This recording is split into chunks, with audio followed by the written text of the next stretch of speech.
Vamos a hacer una presentación en torno a la composición de capital.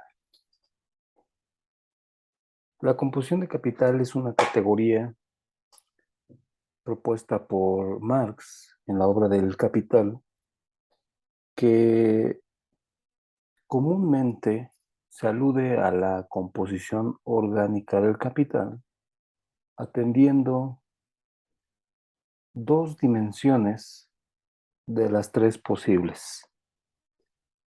Menciono que estas dos dimensiones son las referentes a cantidades físicas, particularmente la composición técnica, y la de cantidades en valor, que es la composición en valor de capital.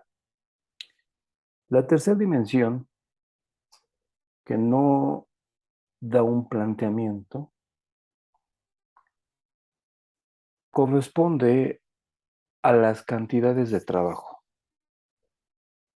Ahora bien, nuestro objetivo consiste en hacer una presentación de inicio de lo que asumimos como composición simple del capital y composición en valor de capital. La composición simple del capital no es sino una manera de expresar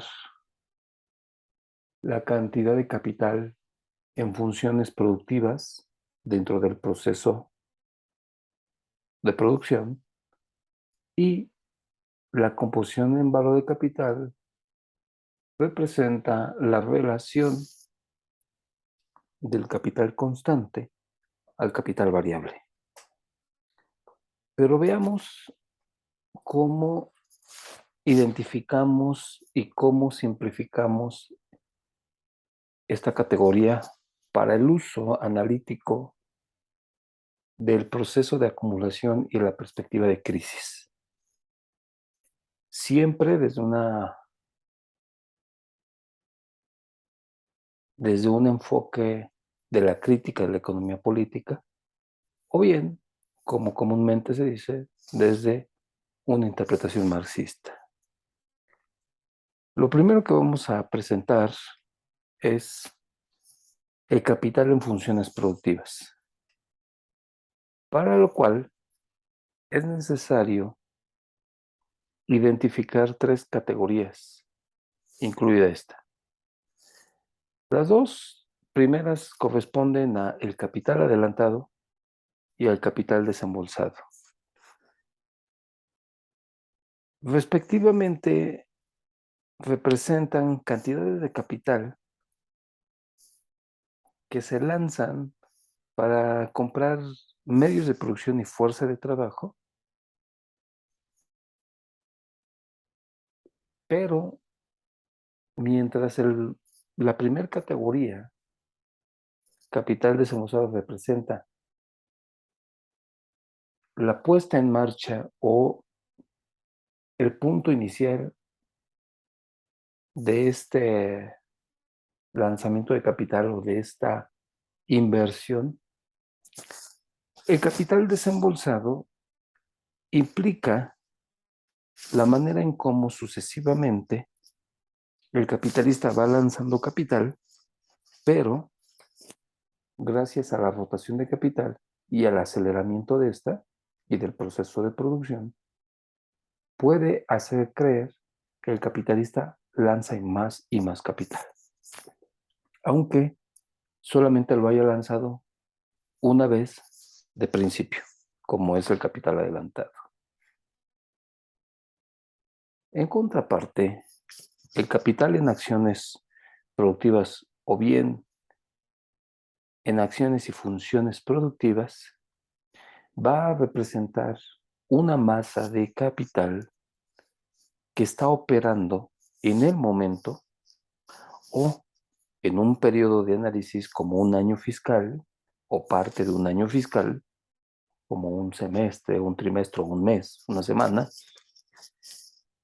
y que está operando productivamente.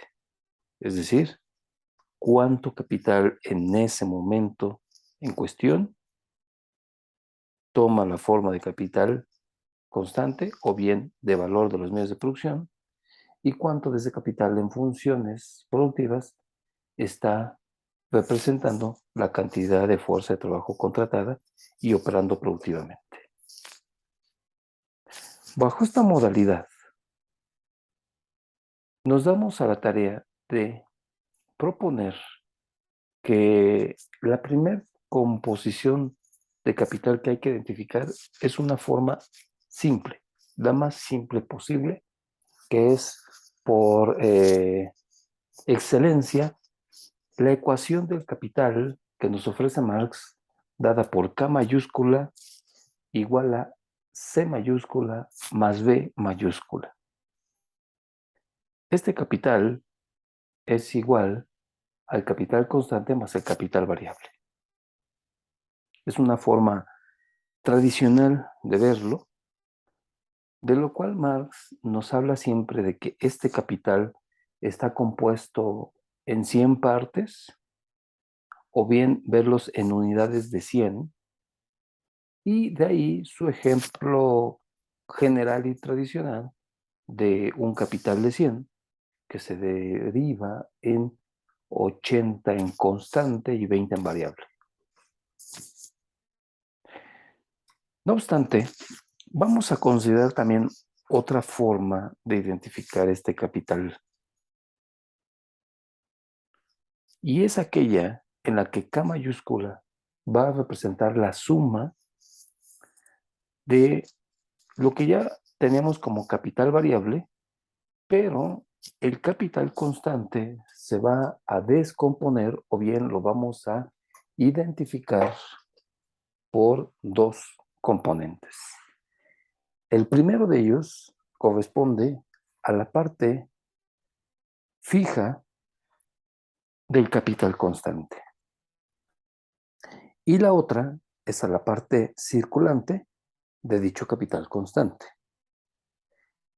De tal forma que nuestra ecuación de capital ahora se representará como K mayúscula igual a una cantidad de capital fijo, C mayúscula, F mayúscula, más una cantidad de capital constante circulante, visto como C mayúscula, C minúscula, y el capital variable, V mayúscula. Esta es la cantidad de capital. Ahora, tomemos cualquiera, vamos a llegar a la misma conclusión. Nosotros lo que haremos es que a partir de esta segunda expresión del capital, de fijo más circulante más variable, vamos a expresar una composición simple del capital, y lo entrecomillamos porque Marx no nos habla de esto, sino es una forma simplificada de nuestra parte, donde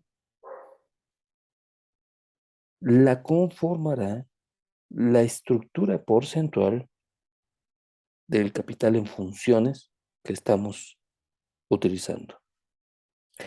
De tal forma que esta K mayúscula igual a el capital fijo más el constante circulante más el variable en relación al capital total es igual a 100%, como se indica en esta última notación. No obstante, el lado izquierdo representa una estructura porcentual. Esta estructura porcentual nos va a representar tres elementos, de los cuales cada uno de ellos indica la participación relativa o bien el peso relativo que tiene cada uno de estos tres componentes. O bien es el peso relativo de las partes totales del capital en funciones productivas que se destina a dicha parte. Por ejemplo, esta estructura porcentual la hemos denominado a partir de las participaciones relativas con A minúscula. A minúscula representa el peso relativo de uno de sus componentes respecto al capital total. A minúscula, subíndice 1, me va a representar el peso relativo del capital fijo en relación al capital en funciones productivas. En otras palabras, me dice cuántas partes de cada 100 del capital en funciones se está destinando al componente fijo.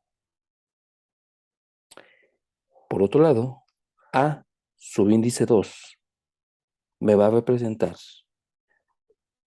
el peso relativo del componente capital constante circulante como cuántas partes de cada 100 se está destinando a este tipo de capital y que están funcionando productivamente. Y finalmente, la A minúscula, subíndice 3, me va a representar el peso relativo del capital constante, perdón, el capital variable de cada 100. Cada uno de estos elementos componentes estarán compuestos o adquirirán un valor dentro de un rango de 0 y 1, ¿sí? De cada 100 partes totales. Esta es la idea que planteamos como composición simple de capital. Que sepamos cómo a partir del ejemplo clásico que Marx nos da de un capital de 100 igual a 80 constante y 20 variable, nosotros, por ejemplo, decimos de un capital de 100, como se indica, A minúscula 1 va a representar 50 partes de 100, como se indica en esta ilustración. A minúscula 2 es el componente del capital constante circulante y me representa 25 partes de cada 100. Y A minúscula 3 son las 25 partes restantes del capital total en funciones productivas. Esta es la idea que tenemos de la forma simple de la composición de capital. Y con esto también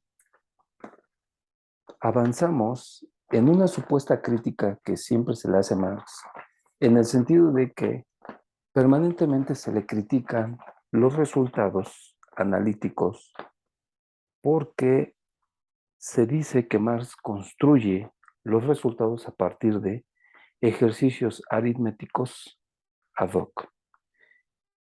Y no es así. Considerar un capital de 100 en 80 partes constante y 20 partes variable es lo mismo que decir un capital de 200, de los cuales 160 son constante y los restantes 40 son variables. La proporción es la misma, el resultado analítico será el mismo, a pesar de que el resultado numérico, en términos de magnitud, sea diferente. Pero la magnitud no cambia el sentido analítico e histórico de lo que podemos estar obteniendo. Sigamos ahora con la composición en valor de capital. ¿Cómo se identifica la composición en valor de capital? Bueno, de manera muy simple. Como la relación de valores del capital constante al variable. Nosotros nos hemos dado la tarea de denotar la composición en valor de capital con la letra nu minúscula. Repetimos, es la letra nu minúscula. Esta letra nu minúscula es la que se encuentra en este punto del lado izquierdo. la vamos a encerrar en un círculo en verde para que lo identifiquemos. Nu minúscula va a representar la suma del valor del capital constante que está en el numerador en relación al capital variable.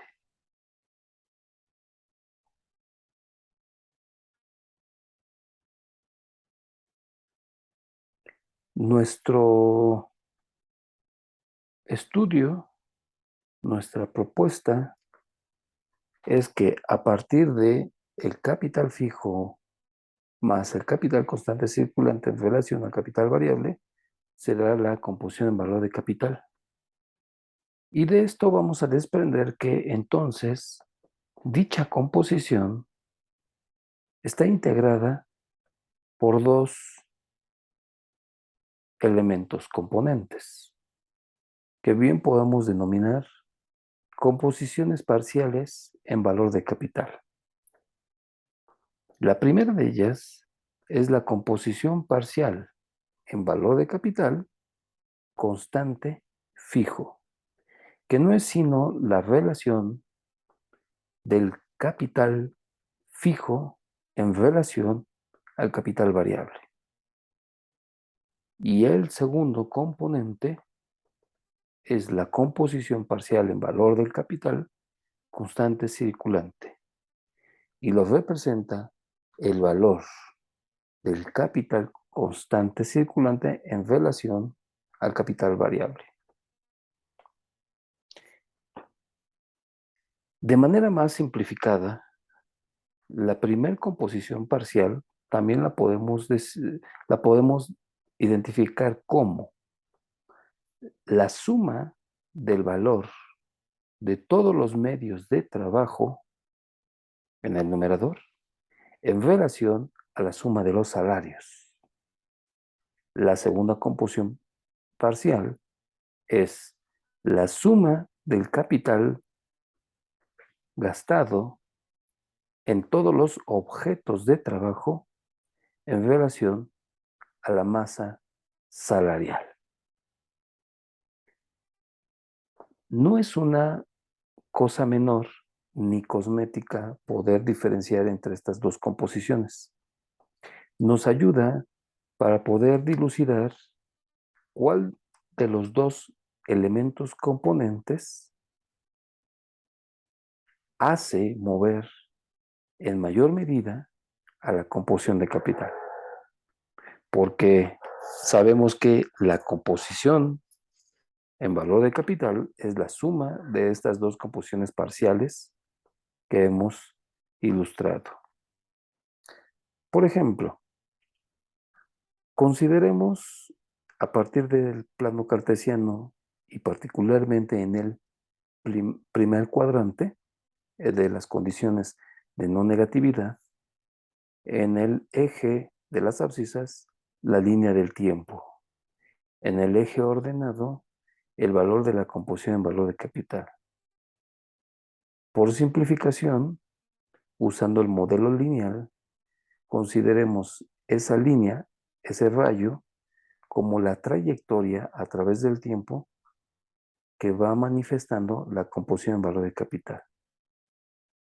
Tomemos un momento del tiempo y digamos que este punto que está identificado en el valor de la composición de capital nu subíndice T asterisco, representa dos composiciones parciales de capital, como están ahí. ¿Qué sucedería a través del tiempo si la composición en valor de capital sube? Bueno, lo más común es que lo que suba es la composición en valor de capital asociada al consumo productivo. Es decir, que la composición parcial del capital del capital constante circulante va a subir, porque comúnmente a través del tiempo y de los procesos de producción es más común, repito, que la composición parcial del capital fijo se mantenga inalterada o la composición de la relación de valor de los medios de trabajo a la masa salarial se mantenga inalterada, porque implicaría un avance de mayor cantidad de valor de capital en funciones productivas. En cambio, el valor del objeto de trabajo visto en las materias primas básicas y auxiliares, mediante el incremento de la productividad social media de la fuerza de trabajo, va a provocar que se consuma mayor cantidad de este objeto de trabajo productivamente y por ende se produzcan mayores valores de uso, mayor masa de valor y por ende se incremente un valor de la composición en valor de capital. Hasta aquí dejamos el asunto de la composición en valor de capital y continuaremos con otros temas en otro momento.